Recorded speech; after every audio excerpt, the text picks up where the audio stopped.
Sam, listening.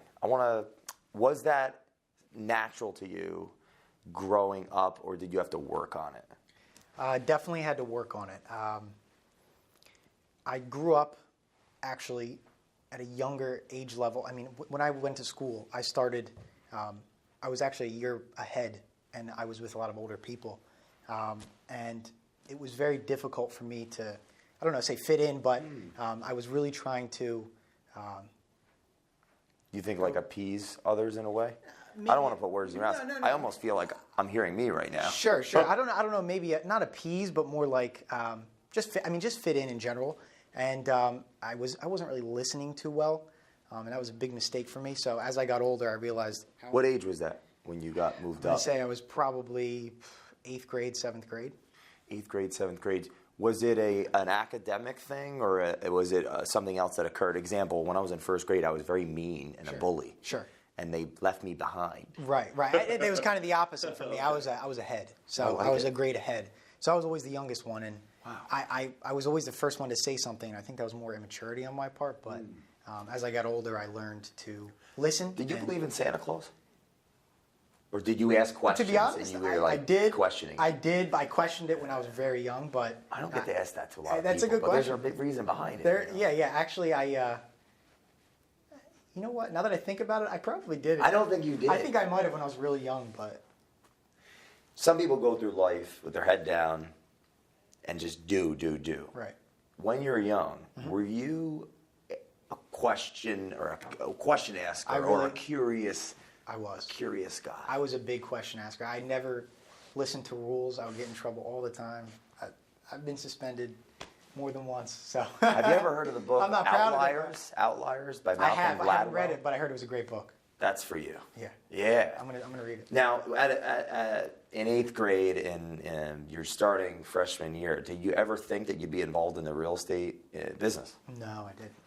What were the big dreams? I think I wanted to own laundromats or something. For me, it was I wanted to be a doctor. I think I wanted to be a doctor. What type of doctor did you know? I wanted to be a holistic doctor. So aid people in like living more an abundant life, or what does that absolutely. look like? I wanted to. I mean, I don't know. I had a big fascination for health food and things like that. And as I grew older, it just got stronger and stronger and stronger. And then eventually, I realized medical school probably wasn't for me, so I started to change career paths, and then I got into stocks. Wow. So you're in high school. Were you studious growing up, or astute in the conscientious in that fashion, or a bit of a outside the box thinker like that? I think I was. I was very outside of the box, but at the same, I wasn't a good test taker, but I guess I would consider myself a little bit more. Like you passed your stuff. Yeah, I passed my stuff. I think I graduated like 29th in my class or something like that. Did you have to try? I did a lot. I was not a book person. I couldn't, when it came to memorization, I sucked at it. Oh. It was terrible. So would you think like you're more creative? I would say so. I mean, I'm not going to say I'm a very creative person, but I have more creativity in me. I'm more of someone that seeks like self-knowledge. That's my thing. I love to, when I have a curiosity about something, I'm very... you go all in? I just go all in. Was college on the mindset then in the beginning, or the middle of high school? My dream was to go to Penn. I wanted to go to Penn, and then I realized early on that I had a lot of colleagues in school that ended up going there, and I didn't. I ended up going to Temple, and then I realized my first year in Temple that it wasn't for me. Okay, so you're sitting in class. Do you remember the class that you decided? I actually do. It was like the flip of the switch for me. I was sitting in a business class. It was my first. I finished my first 2 semesters at Temple. I started my 3rd semester the following year. I was sitting in I think it was the CEO of R-Mart Foods. Okay. He came to speak. It was like the opening speech. And he came to speak, and at the end of the speech, or halfway through, I don't know, I didn't even finish it. Halfway through, he said, if you have this GPA, you're going to end up making $40,000 a year. My GPA at the time was below that number. It was a menial number that you would make. So I stood up. And I told my friend, I said, I'm done. I walked out. I sat at the train, and one of my best friends, who I'm actually getting ready to move in with, but he ended up telling me, he's like, don't make any rash decisions. But I said, I'm done. And at that moment, I knew I'm never going back to college. I'm finished. Did you send him a gift basket yet? I didn't, but It seems like things are going well. But he's definitely one of my closest friends for sure. Wow. Well, what about the mentor in a sense that spoke in that class? Have you ever thought of reaching out to him? I mean, that seemed like that was the who that sparked your future. It might have been. It might have been. You're gonna find it. That terrible speech. I had a couple teachers in school that really pushed me to want to. When you were in school, what was your favorite class? Math. Really? Math. Yeah. I like numbers. In the beginning of like your mathematical career in school, I remember numbers I didn't realize that I liked until after school. It's like, wow, everything actually is. It truly numbers, is. right? They express energy. There's like a movie. What is it? What is it, like 23 or something? I don't know. Oh, if you saw yeah, it. yeah, It was all about numbers. Was Jim Carrey in that? I think so. Yeah. So, but did it come where it was natural to you, or was it? It was natural to me. Okay. Like math was more natural to me than anything else. I had a terrible time with like reading comprehension, and it was not. That was like my weakest attribute. Wow. So finance then made sense at that time. You're sitting in college, and you decide to leave. So what was the next move then at that point? Well, at the time I was day trading stocks. Which I had been doing. You were day trading stocks while in college. Correct. Huh. And that was really what I was interested in. I wake up at 5:30 every single morning. Wow. And I study chart patterns, and all I wanted to do at the time was save up for this program. That's someone that I followed them online. I just wanted to save all my money up and purchase this program, and everyone was warning me against me. Don't do it. Is it? It's not Sykes? It wasn't him, but it was someone that. What's his name? Tim Sykes. Tim Sykes. There's another guy that he follows. Quite a few of them. Yeah, there's a couple in that group. But okay. I wanted to sign up. Timothy Sykes. Yeah, he's big. He did really well. Oh, he's a millionaire. So you were into personal development big time already at that point? Were you reading books on your own? I was more of a YouTube learner. So okay. I would actually, what I would do is, because I didn't have any money at the time, I would sign up, like that guy Tim Sykes, actually, I learned a lot from him. He had free videos, and you had to put a new email address for one video. So I created like 50 email accounts, because I couldn't afford the videos at the time. That's innovative. That's an entrepreneurial thing. And I listened to every single one, and I learned so much from it. Wow. But that's powerful. Yeah. So let's go to college for a second. Uh-huh. Are a lot of the friends that you had then and do now, like, did they end up getting jobs, and are they in careers? Are you in touch with these people? Some of them are in careers. Some of them are in careers. Some of them graduated. Some of them are just kind of waiting, bartending, trying to figure out their path. Now, I'm curious because I don't have enough. I don't get a lot of time to ask the real questions to our age bracket. Sure. What's going on with a lot of people? And I'm kind of a loner. I don't really have any friends. So what's the beat on the street right now with this whole millennial conversation when it comes to work? Like, are your friends happy that have jobs at companies? What's the average conversation? I mean, the average conversation I'm going to say is people are typically unhappy. I think maybe a small percentage are actually happy.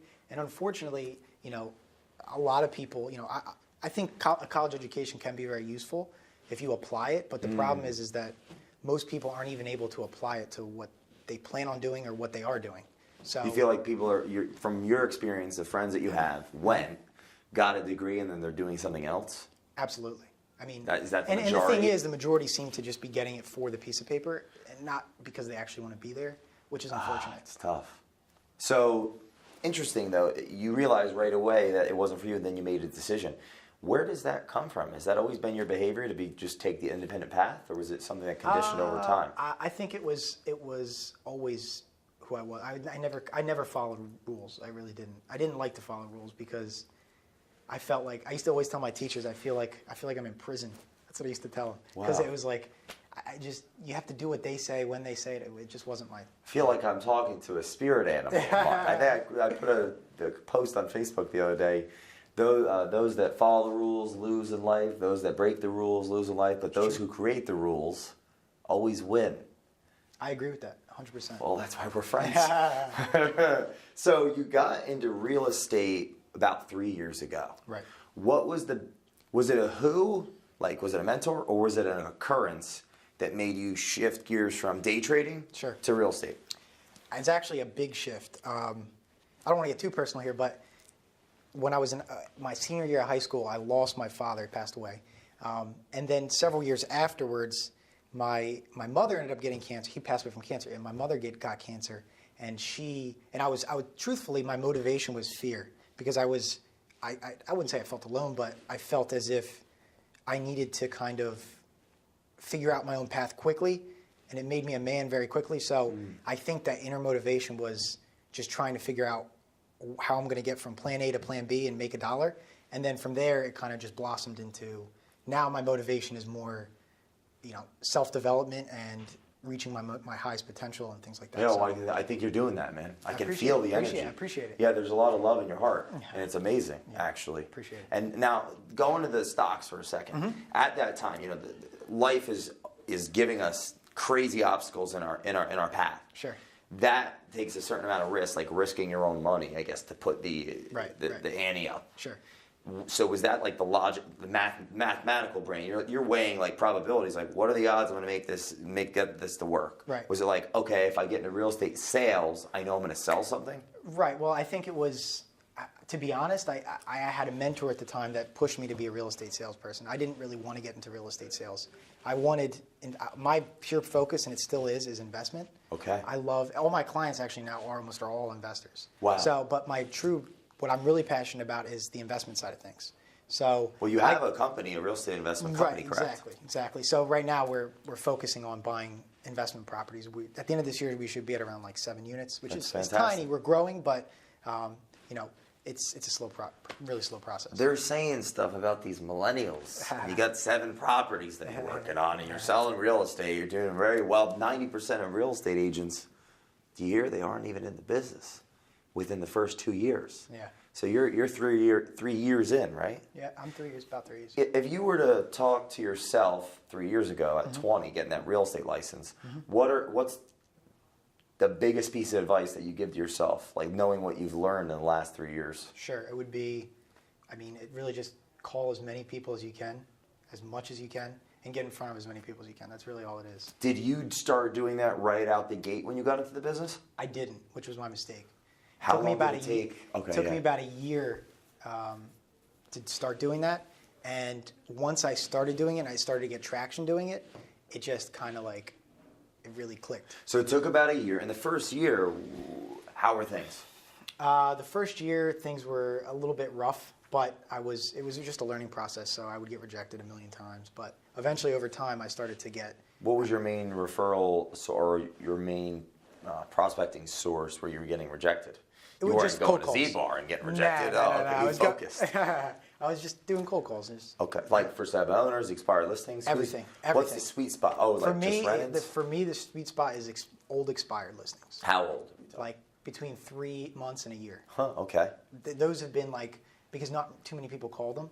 As the marketplace starts to get flooded with more agents now, though, it's starting to get a more popular source. But that was my bread and butter. That was your thing. Did you use some type of tool to keep track of it, like Mojo or Vulcan or a dial Honestly, or anything of that nature? I've done Mojo. I use Mojo still, but the majority of the time, it's just it's just a matter of, I use Google Contacts or something. It's nothing specific. So you get the numbers. Yeah. And then what is your process? We've got plug them into Mojo, call them.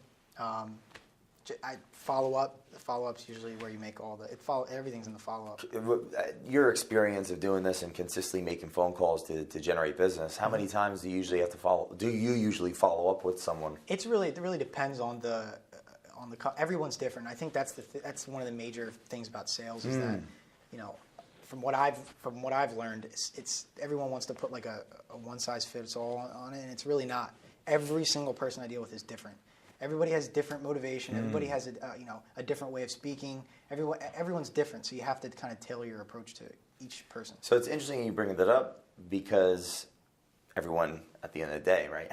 We don't have clones, and even those are a little differently. We talked about listening and that skill set.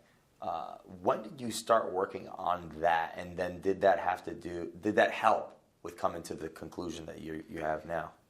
It goes hand in hand. When I would make the cold calls, originally I would kind of just go through a script. I would do, I'd pick a script from Mike Ferry or whatever it was, and I'd go through the script, and then halfway through they'd be like, "Listen, I'm not interested. Bye." And that kept happening and happening and happening. And I was like, "All right, I got to do something different." So I started watching YouTube videos, started trying to learn from other people, and then I realized I'm really overcomplicating it. It's just a matter of carrying a conversation like I'm doing with you right now. Yeah. Treat them like an actual human being, and you'd be surprised. That does matter. You'd be surprised. Should zoom in. So okay, what was the difference in the feedback that you got from people that you were calling when you just stopped being pushy and started listening? I mean, there were times when I would be, I would look back and I would adjust as to what I was doing, and then I'd make my first call and I'd get an appointment.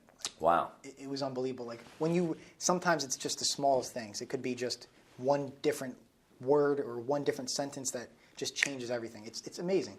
And the tone of your voice, the way you stand up versus sitting down, there's a whole bunch of different ways to So is that what you do? Like, what's your process? Is it a certain time of day Right. for a certain amount of time? Right. What's your desk look like? I feel as though most people don't do what we're talking about right now. Right. Most people don't. I mean, and it's because I think it's because of fear of rejection. But it's honestly, I don't have any like crazy setup. I just kind of just go through the list and I call everybody, and I try to look back. Sometimes I'll take a break and I'll look back and try to see what I did wrong through each call. It's really just a matter of adjusting as you go. And sometimes, like, something I did notice was, sometimes I'd call for hours and then I'd realize, like, I'm just going through the motions and I'm not doing what I should be doing. So I'll stop, I'll take a break, and maybe I'll even just take a break for the day. And then I'll start calling the next day, and sometimes that makes all of the difference. Because it's just people can kind of like feel you through it's unbelievable. Yeah. No, it's interesting that you say that, because it seems as though there's a pattern of success when it comes to, for example, I've built a pretty decent friendship now with Rick Foreman. He founded Foreman Mills. Wow. And every Sunday he makes his calls to like his list of people. And I had the pleasure of getting a call the other day. He meant to call someone else. Nice. I'm going to bust him a little bit. Called like Mark or something. And I'm like, "Hey, Mark, better than most." I go, he's like, "This doesn't sound like Mark." But the reason I bring that up is, it seems as though there's a pattern. Right. Doing the things that we don't want to do and then doing them consistently. Yep.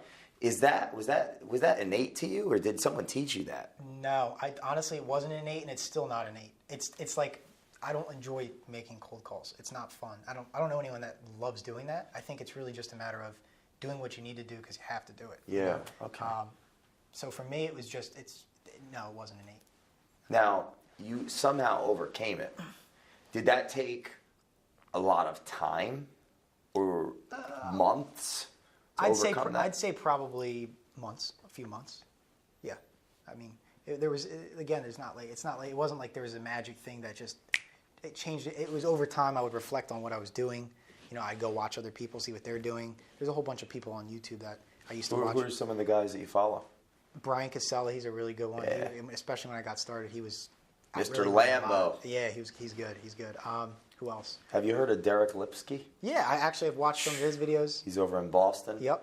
The one he's calling the woman, she told him no like 15 times. I've watched that. I think I saw that, yeah. Back in the day, they thought I had a bowel disorder because I was hanging out in the bathroom. I was hiding. I didn't want to make the call. That's funny. They did, but I was watching Derek on the toilet. He'll watch this. So Derek, Brian, you had mentors in a sense. Any books that you read on the real estate business that you'd recommend to people? I think the biggest book, which probably every person in the real estate business has read, is Rich Dad Poor Dad. Oh, I remember that book like changed my life. I went to Barnes and Noble. I don't even know why I was there. I picked it up and I knew of the book, so I figured, let me just read it. I sat at the Starbucks and I read it in like 3 hours. And after I was finished, I kind of just like everything just made sense to me. Like it just made sense to me, and I was like, all right, I got to do this. So that was a big turning point. Surprisingly, something so tiny was a big turning point for me. Well, I mean, he talks about Mike, his best friend's father, and then his father, and they were just had these different worlds, and what he learned. I think Thrive, Cole Hatter.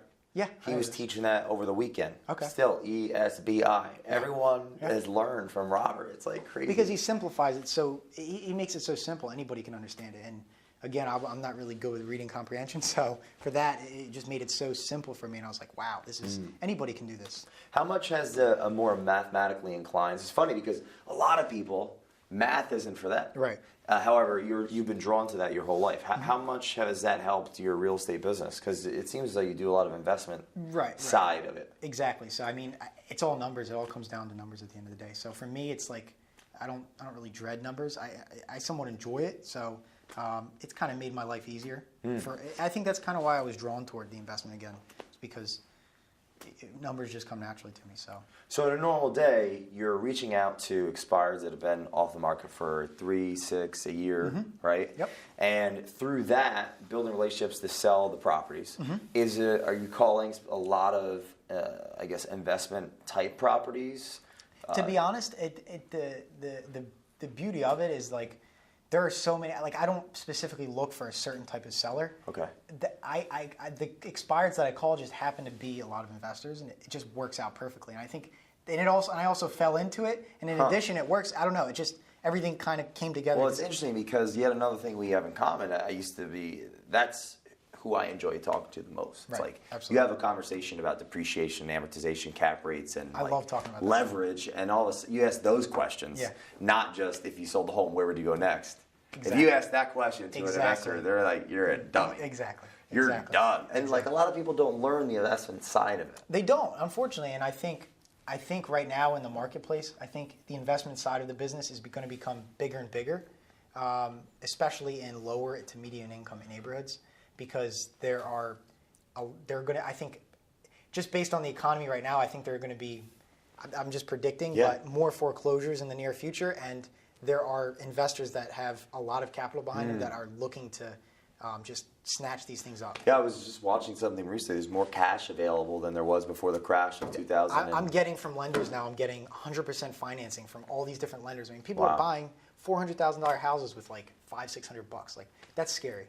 To me, that's scary. It seems like it's a history repeating itself. Yeah. Well, it's interesting. Now, what about the millennial conversation? People that you congregate with, what are they doing with their living scenario? Are they buying houses? Are they renting houses? What is going on in the world? Yeah. I mean, a lot of them right now are renting, and they're not renting on their own. They're renting with a friend or several friends. Okay, so they're not buying. Nope. They're renting. Like, now, what age group is this? This is majority of my friends are between 21 and 28. Okay, 21 and 28. And what you're seeing, and this is a macro expression or a micro expression of a macro conversation, right? Like this could be a case study.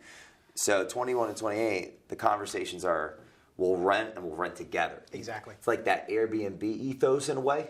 Exactly. You think that's the culture shift? Absolutely. It's definitely going to be. I mean, the way that things are headed, people don't want to buy houses as much as they used to. I mean, I probably shouldn't say that as a realtor, but... Well, it sounds like you're just a very honest guy.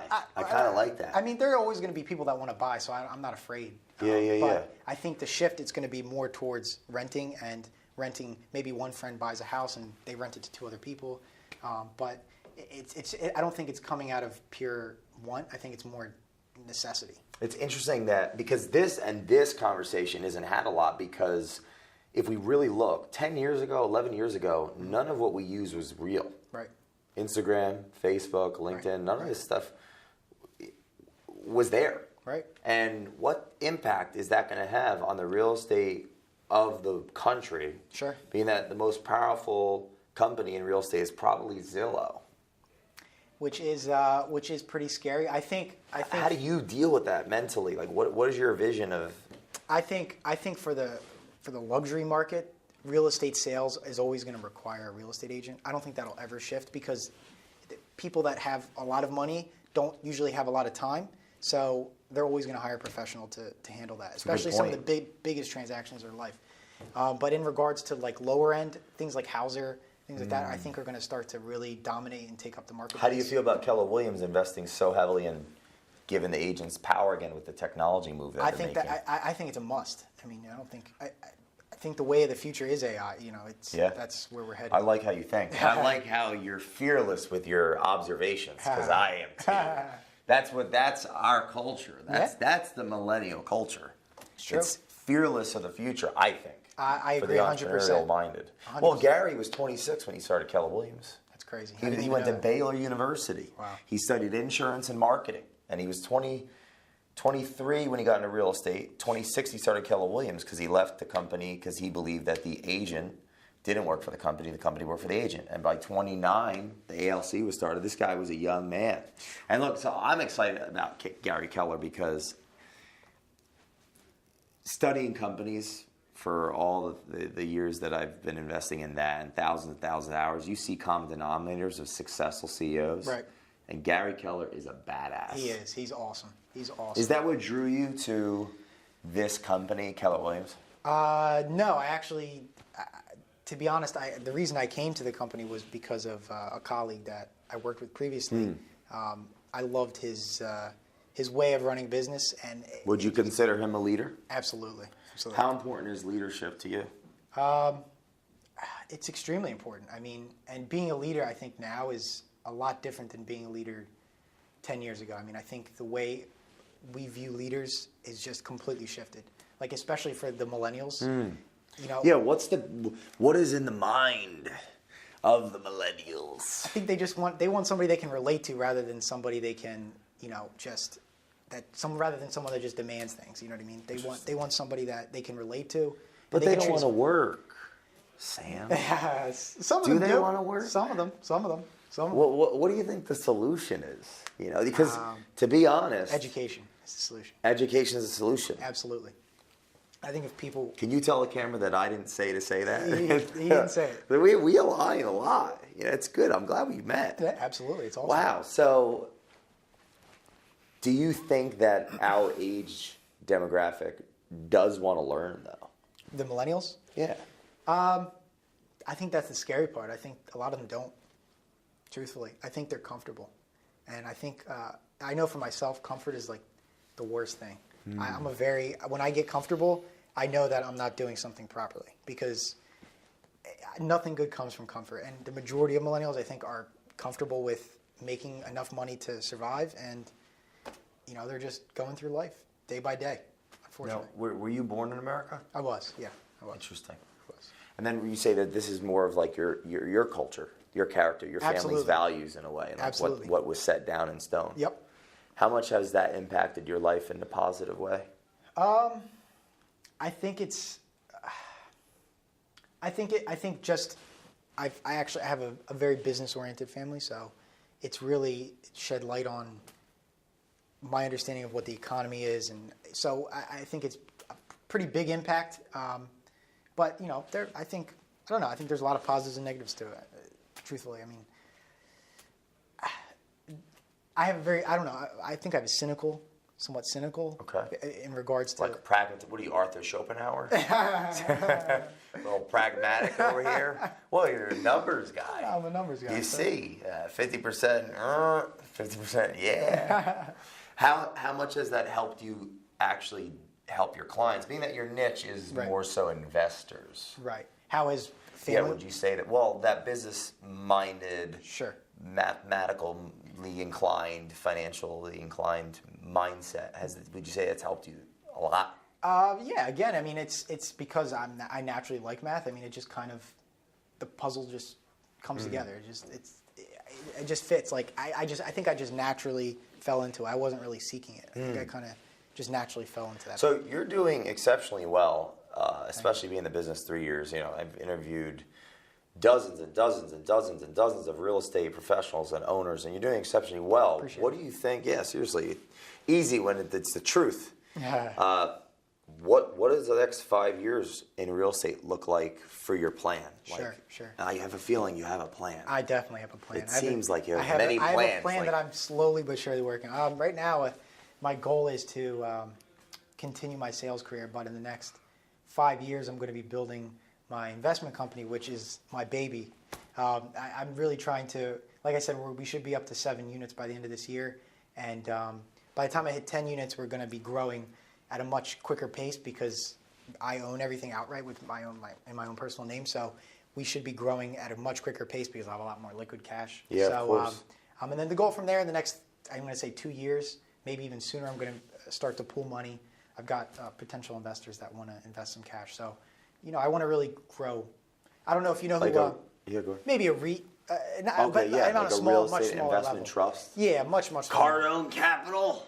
Similar to something like that. But of course, I'm not going to do $10 billion in real estate. But yet, maybe one day. I hope. How much has it impacted you to study real estate investment, like literature. I know you're a reader. Sure, yeah. What are some of the books that you've read, or have you? I honestly, again, I like to do a lot of audio reading, but listening. Yeah, sure. But the Bigger Pockets, I learned so much from Bigger Pockets. Merrill. Yep. Fan. Yeah. Right? Merrill Fan, and Merrill. just Bigger Pockets. He's good too. It's like a group. Yeah, it's like and an there's online. It's information. like an online forum, and you can learn a lot of anything you want about real estate investing. Okay. But Grant Cardone. Yeah, I mean, what does he have? Almost 5,000 doors. Yeah, and he's every Monday he puts a podcast out, which is awesome. Him and Mr. Jared. Yep. And what's that airline guy? What's his name? He's a pilot. You watch him? Yeah. What's his name? I know it. I can't. Ryan. I think his name is Ryan. Yeah, Jared. I had the pleasure of having a conversation with him in the Lightspeed event recently in Vegas, and nice. He's like, by 50, $1 million a month. I'm like, damn right, goal. sir. He's killer. He's a killer.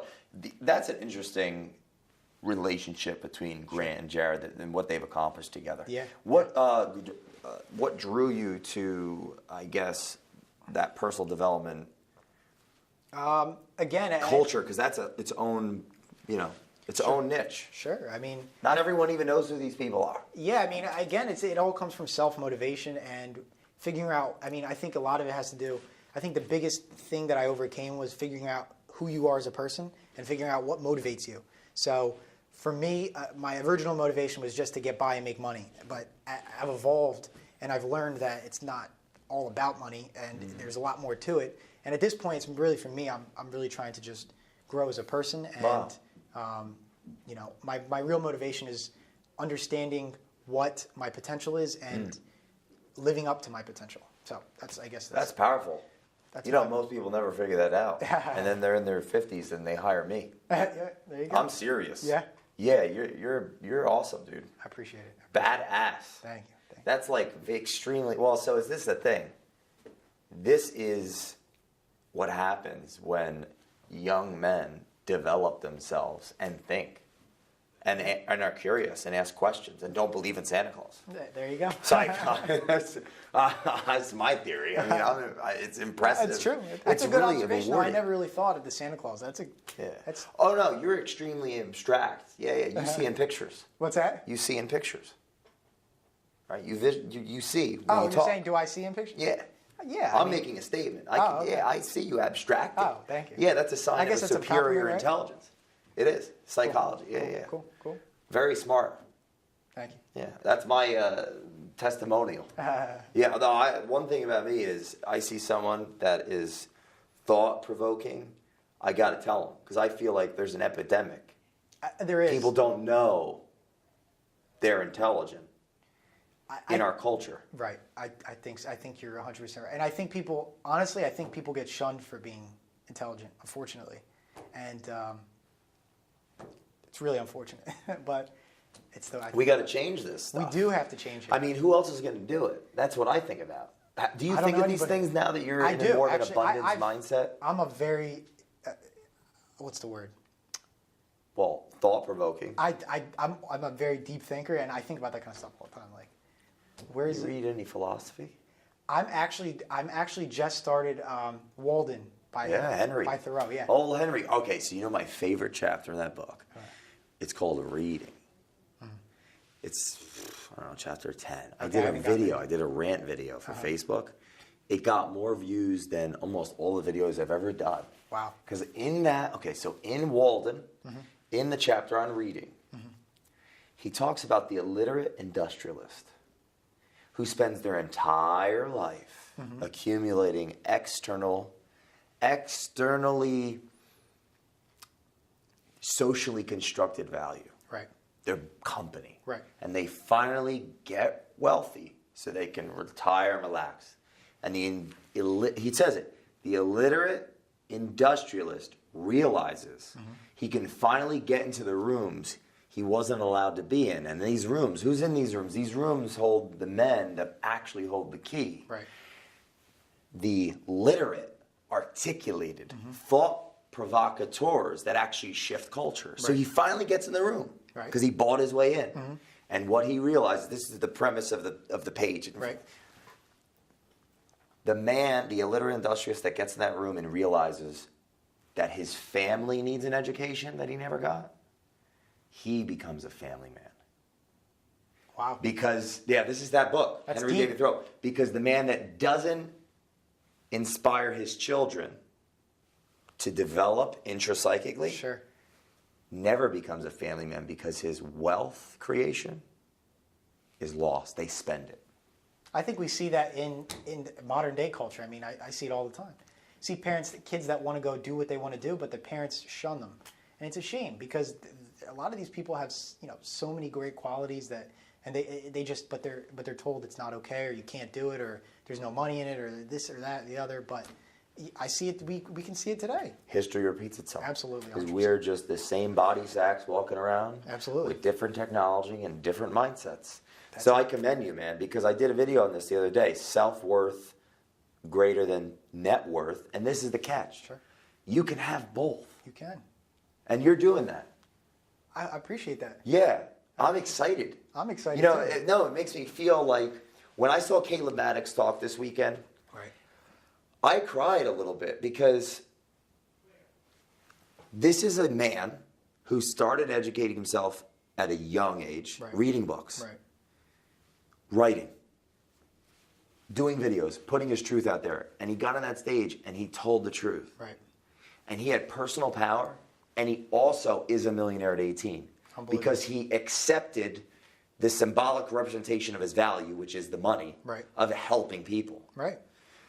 Him getting up there inspired me, like this conversation is, because you, sir, are an example of the generation of millennial, a human that is thinking, doing, making things happen. Appreciate So my challenge to you is get your butt on video like this. Okay. Because I want to see more out of you, man. Yeah, you have a ton of value. I appreciate Seriously. it. I appreciate And it. we aren't, not enough of us, right? We like to label and compartmentalize each other It's as humans, unfortunate. right? Not many, the younger generations are doing anything.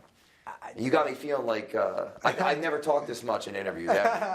You know this, and you've I seen appreciate some it. of them. Yeah, I mean, I just think, again, I agree with you 100% that there are, we need to be, as millennials, need to be seeking knowledge a lot more than we are. Where are the other people like us? Like in the area? Do you know any? Or There's quite a few. I'll give you maybe a we list. should have a group That would be awesome. like that. I mean, Like a well, the little, culture meetings are coming to Philly in November. I would love So to join. I'd love, Please, yeah. But in general, like some kind of, what would we call like millennial anonymous? No, like we need to. I'm just like angry. Okay, so last question. Sure. Knowing what you know today, 23 years in this crazy ride called life, you're 11 years old. No. You're in 8th grade. Right. What would you tell yourself today or then? Then? Knowing what you know today, you're in 8th grade. Right. What would you tell yourself? I would tell myself to be one-track minded and just go all into one thing. I'd figure out my strength and I'd build some sort of business, or either sales business or business for my one strength, and I would just go all in until I had enough capital to start another business, and then I would leverage that to make more businesses. That's what I would do. All right, one more question. Yeah. When you were thinking of that, did you see yourself? Like, were you talking to yourself then? Like did you see that image in your head? Kind of, yeah. You're a smart guy. I like you. Yeah. Ah, that's awesome. Good interview. I appreciate it. Yeah. Wow.